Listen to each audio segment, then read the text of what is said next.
Students, हमारे जो questions थे 2.29 तक हो चुके थे चैप्टर नंबर 2 के एडिशनल एक्सरसाइज के। आज अभी देख रहे हैं हम जो कर रहे हैं क्वेश्चन 2.30। 30वां क्वेश्चन देखिए ये। तो इसमें क्या है, तो इसमें बताया कि एक सोनार का यूज किया। सोनार क्या होता है? SONAR, sound navigation and ranging. इसका मतलब होता है साउंड नेविगेशन एंड रेंजिंग। तो एक सबमरीन होती है ना, जो सबमरीन है, लिख देता हूं मैं, सबमरीन पनडुब्बी होती है ये। अब मान लो पानी के अंदर चलती है ये पनडुब्बी, बहुत बड़ी होती है। ऐसे बना लेते हैं हम एक छोटा सा डायग्राम।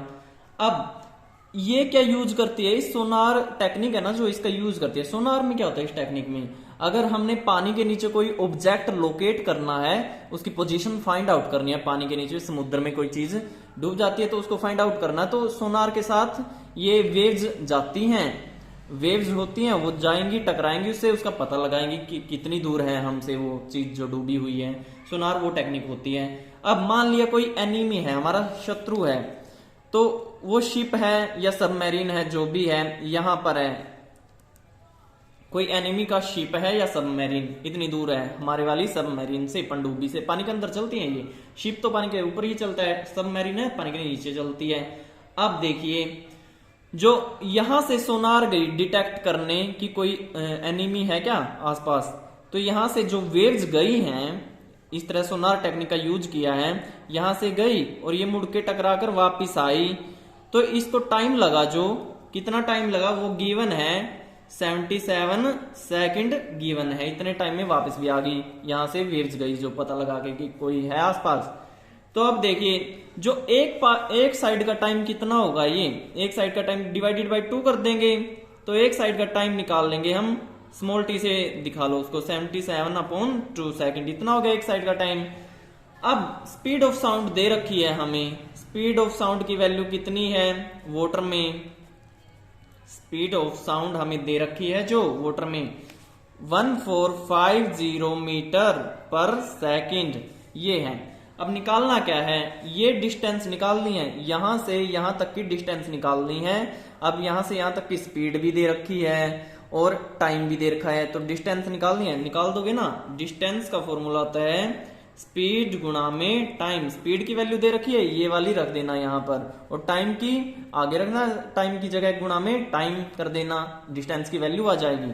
तो ये सोल्व करना है, तुमने कैलकुलेशन करनी है। तो यहां से यहां तक की डिस्टेंस फाइंड आउट करनी थी हमने।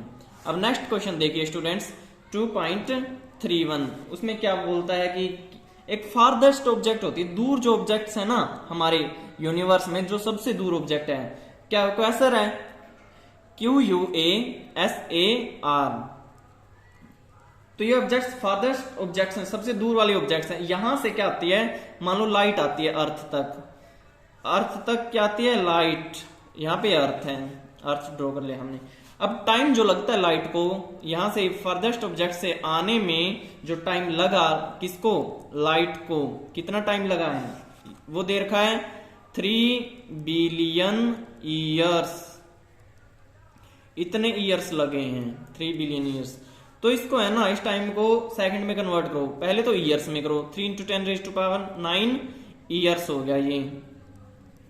अब इन ईयर्स के सेकंड बनाओ, 3 × 10⁹ × 365, ये डेज हो गए, और ये क्या हो गए? आवर्स हो गए, और गुणा में 60 करोगे, ये मिनट होगी, और ये क्या होगी? सेकंड होगी। तो देखिए इतनी सेकंड बन गई इतने टाइम में। और स्पीड गिवन है क्या लाइट की, हमें पता होता है ना, स्पीड ऑफ लाइट क्या होता है? 3 × 10⁸ मीटर पर सेकंड ये होती है। अब डिस्टेंस फाइंड आउट करनी है, डिस्टेंस निकालो यहां से, फॉर्मूला स्पीड इंटू टाइम का फॉर्मूला निकाल रख के, यहां पे स्पीड गिवन है, ये रही, टाइम निकाल लिया हमने जो गिवन था, सेकंड में कन्वर्ट कर लिया, यहां से डिस्टेंस निकालो, कितनी डिस्टेंस दूर होंगी ये ऑब्जेक्ट्स हमसे, अर्थ से, समझे। अब नेक्स्ट क्वेश्चन है स्टूडेंट्स 2.32, उसको समझिए। 2.32 क्वेश्चन, उसमें क्या क्या बोलता है कि जो डिस्टेंस दे रखी है किस किस के बीच में, जो अर्थ और मून के बीच में, उसका पता होता है हमें। अब सारी सिचुएशन क्या दे रखी है, एक सोलर एक्लिप्स की सिचुएशन दे रखी है, डायग्राम बना देता हूं उससे क्लियर हो जाएगा। यहाँ पे सन है, यहाँ पे क्या है, सन है, और यहाँ पे मून है। अब इसका कुछ डायमीटर होगा ना, अंदर बना लो बाहर बना लो कोई दिक्कत नहीं है। एल मतलब ये डायमीटर है, ऐसे मैंने एरो सा बना दिया, इसकी भी तो यही एल लेंथ होगी ना डायमीटर की, डी कह लो एल मान लो, एल मान ली मैंने लेंथ है, ये जो डायमीटर होगा एल लेंथ का होगा इसका। अब देखिए जो एंगुलर डायमीटर ये पढ़ा है हमने, एंगुलर डायमीटर थीटा, ये एंगल थीटा होता है ना। अब एंगुलर डायमीटर, अब ये डिस्टेंस यहां पर क्या मान रहे हैं, अर्थ है, EARTH अर्थ है। सन तो बहुत बड़ा होगा ना, सन को और बड़ा बना लेते हैं। तो अब ये डिस्टेंस है जो r ले लेते हैं, अर्थ से मून तक की दूरी r है, ये डायमीटर इसका मून का l है, ये जो पैरेलक्स में हमें पढ़ा था ये थीटा होता है। अब देखिए डिस्टेंस r कितनी दे रखी है, r कितनी होती है 3.84 इंटू 10⁸ मीटर, ये होती है r। थीटा कितना होता है इसमें यूज करना है, क्वेश्चन 2.34 का वो एग्जांपल्स थे। तो अब उनमें थीटा क्या 1920 इंटू 4.85 इंटू 10⁻⁻6 रेडियन, ये थीटा की वैल्यू लेनी है। अब डायमीटर क्या है, डायमीटर निकालना है, डायमीटर क्या है मून का, वही निकालना है इस क्वेश्चन में, डायमीटर होता है मून, मून का डायमीटर बताना, वो एल के बराबर ले रहे हैं हम। तो हमें पता है एज वी नो, जैसे कि हमें पता है, क्या पता है, theta is equal to L upon R. तो यहां से एल क्या हो गया, डायमीटर निकालना है, एल ही निकालना है, तो थीटा गुणा में आर हो गया। तो थीटा क्या है, थीटा की वैल्यू गिवन है, आर की वैल्यू गिवन है, इसमें रखोगे एल आ जाएगा, यहां से एल निकालना तुमने। अब नेक्स्ट क्वेश्चन है स्टूडेंट्स 2.33।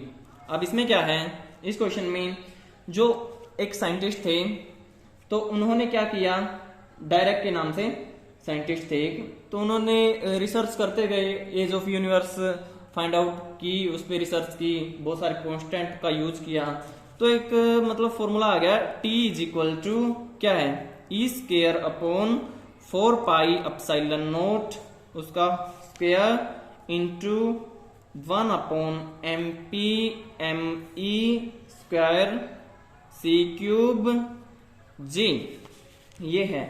तो अब ये T क्या होता है, एज ऑफ यूनिवर्स, ये कॉन्स्टेंट्स हैं सारे जितने भी लिखे हैं ना इस साइड राइट हैंड साइड में कॉन्स्टेंट्स हैं। और ये T क्या है, हर एक का बताऊंगा क्या क्या है, ये एज ऑफ यूनिवर्स है, T का मतलब एज ऑफ यूनिवर्स, जो हमारे यूनिवर्स है ना उसकी कितनी एज है, कितना पुराना हो चुका है, वो कितने साल का हो चुका है।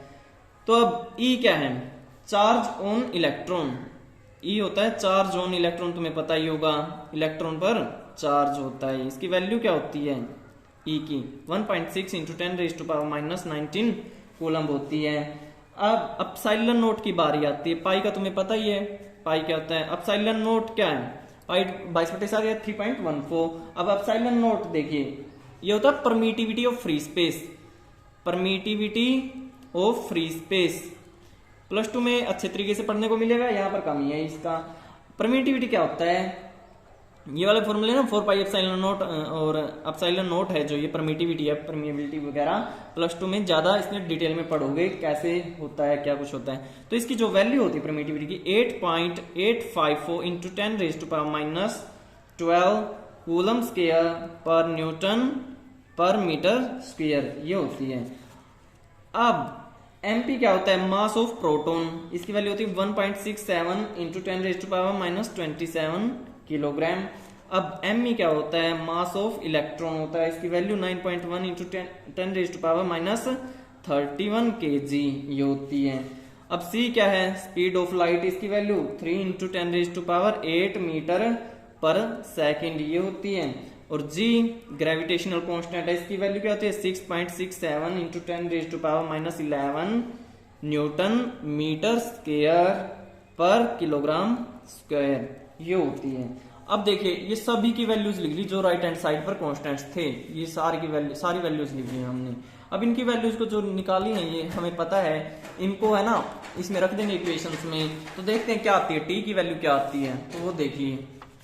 अब T की वैल्यू क्या आएगी उसमें रखने के बाद सभी कांस्टेंट्स की वैल्यू, तो जो T की वैल्यू हमारे पास अप्रोक्सीमेटली जो भी बिलियन ईयर्स में आएगी कुछ वैल्यू आ जाएगी, तुमने कैलकुलेट करनी है, वो कैलकुलेशन करनी है, बिलियन ईयर्स में आएगी। तो देखिए ये एज ऑफ यूनिवर्स आ जाएगी। अब हमने बताना क्या है, जो ये वाली थी ना इक्वेशन थी, रिलेशन था, यहां पर टी का मतलब क्या है, एज ऑफ यूनिवर्स, कि कितनी एज होगी यूनिवर्स में ईयर्स में। तो बिलियन ईयर्स बहुत सारे साल हो गए, बहुत साल हो गए ना। अब यहां पर क्या है, ये सब कुछ क्या लिखे हुए हैं, कॉन्स्टेंट्स हैं, ये कॉन्स्टेंट्स होते हैं। अब तुम्हें पता होगा कि जो यूनिवर्स है, हमारा ब्रह्मांड है, जो ये दुनिया संसार है, सब कुछ है, तो इसका टाइम चेंज हो रहा है ना, बार बार टाइम जा रहा है, एज हो रही है, सबकी एज बदल रही है, टाइम बदल रहा है बार बार, तो इसकी एज भी बदल रही होगी। तो इसकी एज किस पे डिपेंड करती है, इन कॉन्स्टेंट्स पर। ये कॉन्स्टेंट से वैल्यू आती है इसकी एज की, तो इसका मतलब इसकी एज बदल रही है, यूनिवर्स ही चेंज हो रहा है, यूनिवर्स का टाइम चेंज हो रहा है, तो ये कॉन्स्टेंट की वैल्यू भी तो चेंज हो रही होगी ना। तो यही हम यहां से इस क्वेश्चन से यही हम कंक्लूजन ड्रॉ करना चाहते थे कि कॉन्स्टेंट्स है ना वो भी चेंज हो रहे होंगे टाइम के साथ, जिस तरह यूनिवर्स की एज बदल रही है, टाइम बदल रहा है यूनिवर्स का भी, समझे, टाइम चेंज हो रहा है यूनिवर्स के लिए, तो इन कॉन्स्टेंट्स की वैल्यू भी चेंज हो रही है। यही कंक्लूजन ड्रॉ करना चाहते थे हम यहां से। तो स्टूडेंट्स यही थे हमारे सारे क्वेश्चंस एडिशनल एक्सरसाइज के, अच्छे तरीके से समझने इनको और नोटबुक में नोट करने हैं।